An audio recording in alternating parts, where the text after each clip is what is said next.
7월 3주차 주간 주변국 동향입니다. 먼저 북한입니다. 북한은 신형 5,000톤급 구축함 강건호의 무장체계 성능시험을 실시하고 약 2개월 이내 해군에 실전 배치할 것을 지시한 것으로 알려졌습니다. 시험에는 함포와 근접방어 무기뿐 아니라 수직 발사 체계에서 발사되는 순항 미사일, 전자전 및 표적 탐지 체계 등이 포함되었습니다. 강건호는 2025년 진수 과정에서 사고가 발생했던 함정으로 이후 복구와 재진수를 거쳐 현재 전력화 단계에 접근한 것으로 평가됩니다. 북한은 최근 노동당 중앙군사위원회 확대 회의를 통해 핵무력을 양적 질적으로 확대하고 핵전투 체계를 표준화 현대화하겠다는 방침을 재확인했습니다.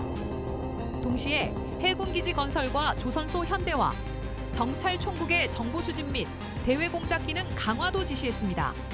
이는 북한이 재래식 군사력의 열세를 핵무기, 장거리 미사일, 정보 공작 및 해상 전력의 결합으로 보완하려는 움직임으로 판단됩니다.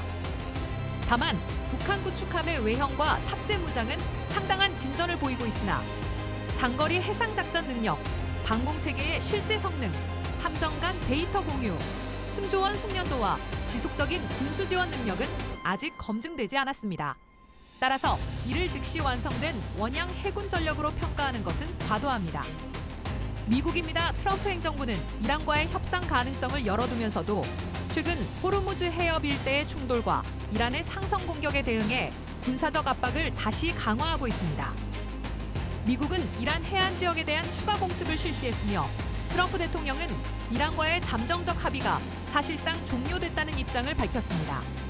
이는 대화와 군사 압박을 병행하는 전형적인 트럼프식 협상 전략이지만 이란의 오판이나 우발적 충돌이 발생할 경우 확전 위험도 높습니다.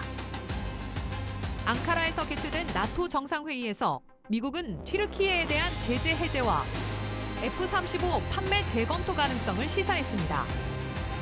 시리아에 대해서도 테러 지원국 지정 해제를 위한 절차에 착수했습니다. 이는 중동 질서 재편 과정에서 튀르키예를 전략적 중개국이자 나토 남부전선의 핵심 국가로 다시 활용하려는 의도로 분석됩니다. 다만 튀르키예가 보유한 러시아제 S-400과 F-35의 양립 문제, 미 의회의 반대 가능성은 여전히 남아 있습니다. 미국의 국방 전략은 유럽, 중동, 인도태평양에서 동시에 군사적 요구가 증가하는 상황에 직면하고 있습니다. 해군 함정 건조 지연과 비용 증가, 조선소의 제한된 생산 능력은 미군의 지속적인 전력 증강에 구조적 부담으로 작용하고 있습니다. 따라서 미국은 동맹국의 방위비 증액뿐 아니라 방산 공동 생산과 정비 보수 운영 지원 확대를 더욱 요구할 가능성이 큽니다. 다음은 일본입니다.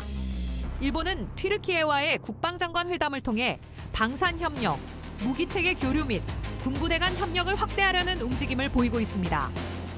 일본이 튀르키예와의 관계를 강화하는 것은 단순한 양자 협력을 넘어 유럽, 중동 방산 시장 진출과 나토 회원국과의 연계를 확대하려는 목적이 있는 것으로 보입니다.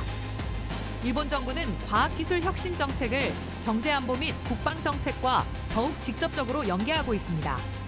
인공지능, 양자기술, 우주, 사이버, 무인체계 등 민간 첨단 기술을 국방 분야에 신속하게 이전하려는 정책이 강화되고 있습니다. 이는 방위비 증액만으로는 전력 현대화를 달성하기 어렵다는 판단 아래 민간 연구개발 능력과 산업 기반을 활용하려는 것입니다. 최근 일본 방위성 관계자와 자위대 인사들이 한국어 소셜미디어 채널을 확대하는 움직임은 대외 홍보 차원을 넘어 중국과 북한의 정보전 및 인지전에 대응하기 위한 전략적 소통 강화로 볼 수 있습니다. 그러나 한일 군사협력이 확대되기 위해서는 역사 문제와 국내 정치의 영향을 최소화하고 북한 미사일 경보정보 공유와 해상 공중 훈련 등 실질적 분야에서 신뢰를 축적해야 합니다.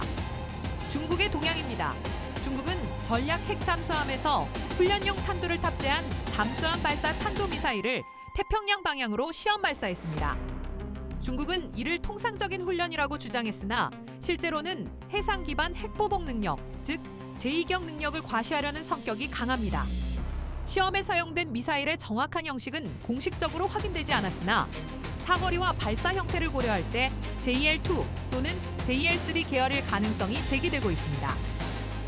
이번 발사는 중국이 핵전력을 최소 억제 수준에서 보다 적극적인 핵 억제 태세로 전환하고 있음을 보여줍니다.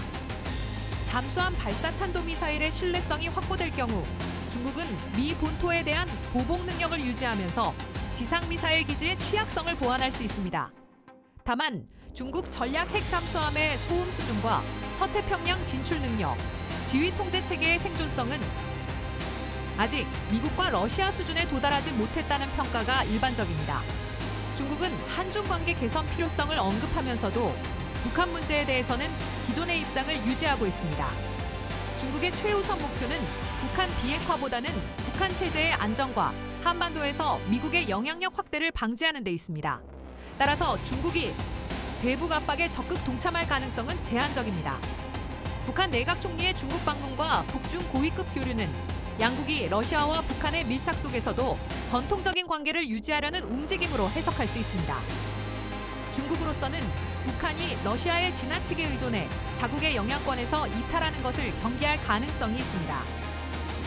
마지막으로 러시아입니다. 우크라이나는 러시아군의 보급선과 에너지 해상 수송 기반에 대한 장거리 무인기 공격을 강화하고 있습니다. 최근 아조우해와 크림반도 일대의 선박, 정유시설, 전력시설이 공격을 받으면서 러시아의 군수 수송과 상업 물류에 차질이 발생한 것으로 보도됐습니다. 이는 우크라이나가 전선에서의 직접적인 돌파보다 러시아의 후방 군수 체계와 경제적 전쟁 수행 능력을 약화시키는 전략에 집중하고 있음을 보여줍니다. 러시아는 점령 지역에서 행정 통제와 주민의 러시아화를 지속하고 있습니다.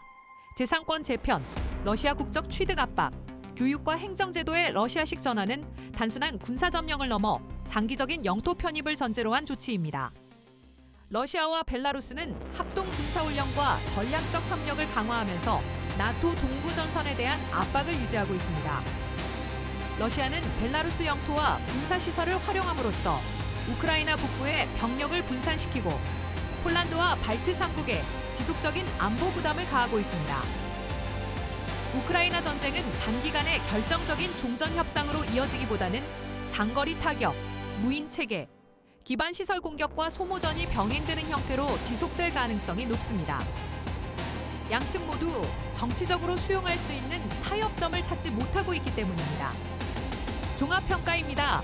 이번 주 동향의 공통점은 주요국이 핵전력, 해군력 장거리 타격 능력, 정보전 능력을 동시에 강화하고 있다는 것입니다. 북한은 핵무기의 운반 수단을 지상미사일에서 해상 플랫폼으로 확대하고 있으며 중국은 전략 핵 잠수함을 이용한 제2경 능력을 과시하고 있습니다.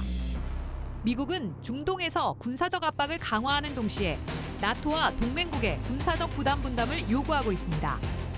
일본은 민간 첨단 기술과 방위 산업을 결합하여 군사력의 질적 전환을 추진하고 있습니다. 러시아와 우크라이나는 전선의 점령보다 상대방의 후방 인프라와 전쟁 지속 능력을 공격하는 방향으로 전쟁 방식을 변화시키고 있습니다.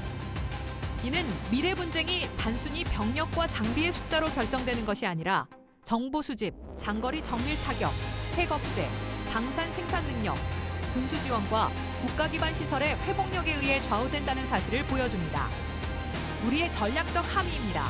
첫째, 북한의 신형 구축함 전력화는 당장 한미 해군의 결정적인 위협이 되지는 않지만 북한이 해상 핵 운용 능력을 구축하기 시작했다는 점에서 간과할 수 없습니다.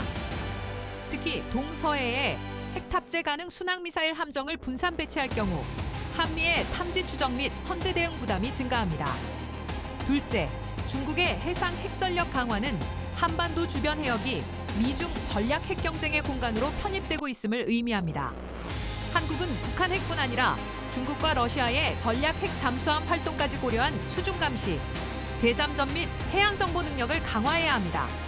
셋째, 미국의 조선 정비 능력 부족은 한국의 기회가 될 수 있습니다. 한국은 상성 건조뿐 아니라 미 해군 함정의 유지 보수 정비, 군수 지원함 및 비전투함, 공동 생산 분야에서 협력 가능성을 확대해야 합니다. 다만 미국 법률과 보안 규정, 노조 및 정치적 저항을 고려하면 단기간에 한국이 미 전투함을 대량 건조할 것이라고 기대하는 것은 현실적이지 않습니다.